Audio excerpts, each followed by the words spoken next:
So, getting ready for this deep dive on Hispanic Heritage Month, I gotta say, one story really stuck with me. This writer was talking about how she practically died from spicy Mexican hot chocolate. Oh, wow. Not exactly the sweet treat you'd expect, right? No, not at all.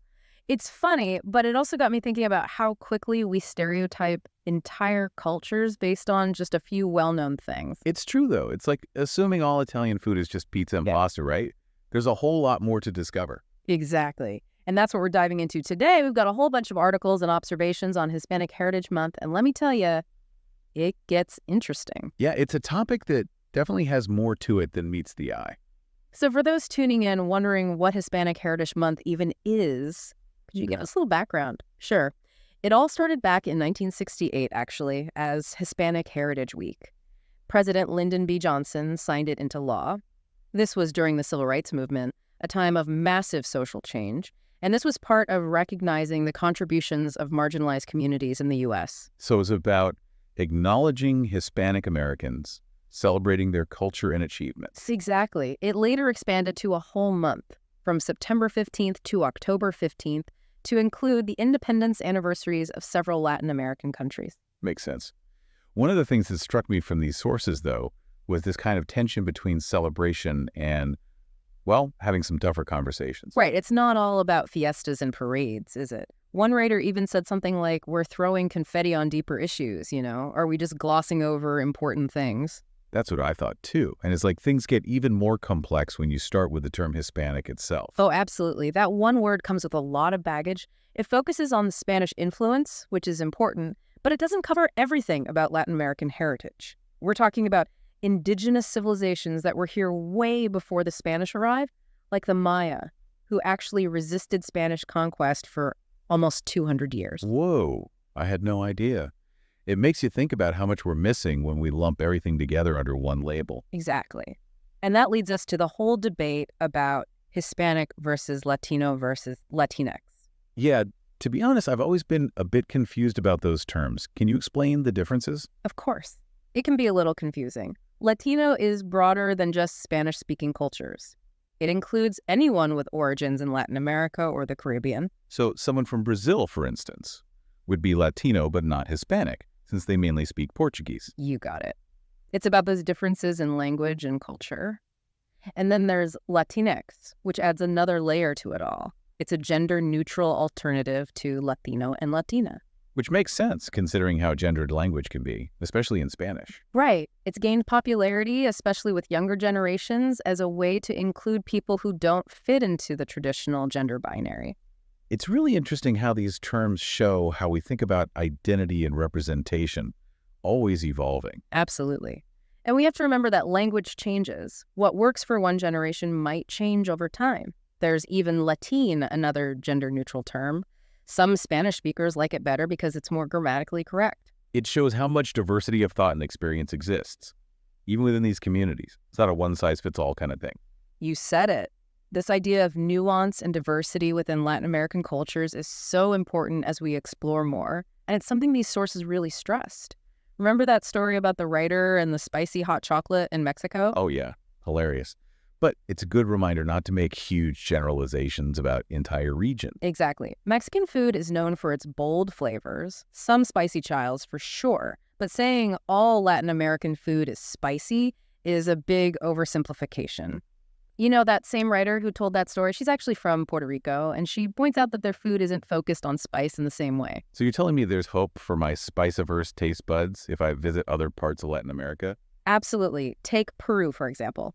They have a dish called rocoto relleno, which is basically a stuffed pepper. Doesn't sound too bad, right? I feel like there's a but coming. But the rocoto pepper is known for being one of the hottest peppers in the world.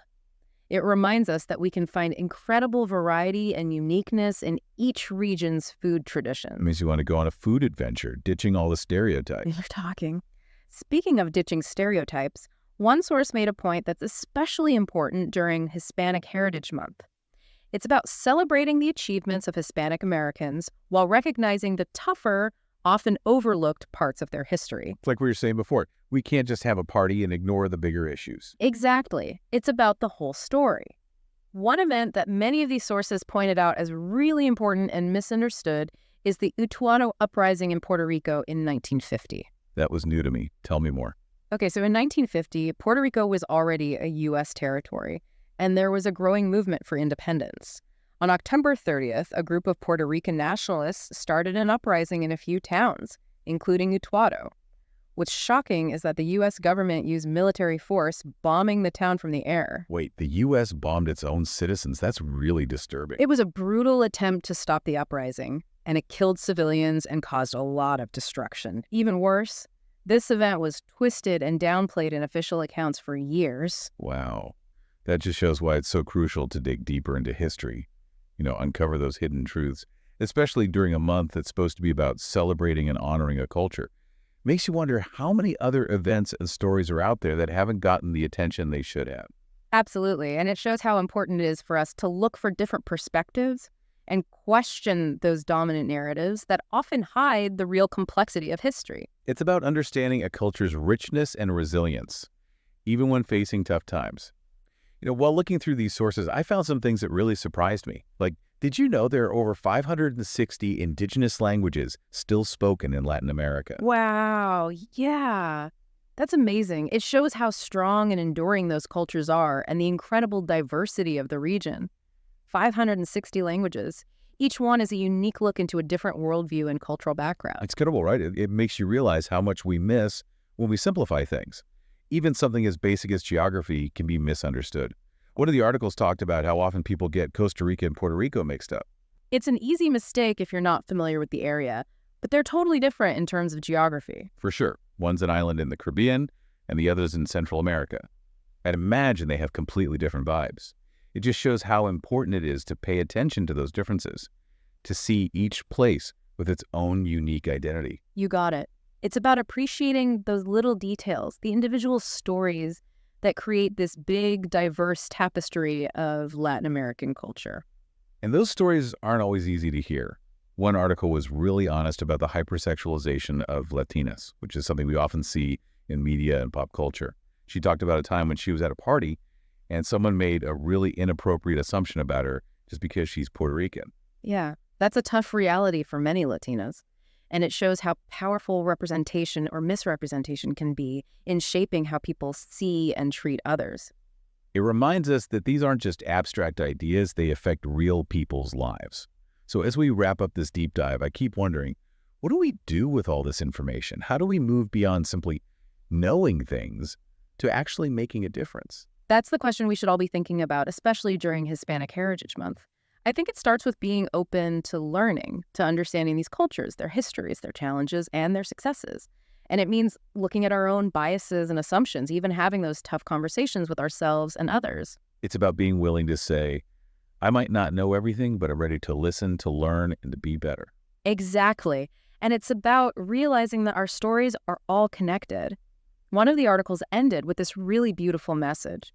They shared two phrases from the Mayan language, in Lakek and Halaken. Those sound beautiful. What do they mean? In Lakek means I am another you, and Halaken means you are another me. Wow, that's powerful. It's a reminder that we're all human, all connected, and that opening ourselves up to other cultures ultimately makes our own lives better. It's a beautiful thought to end on.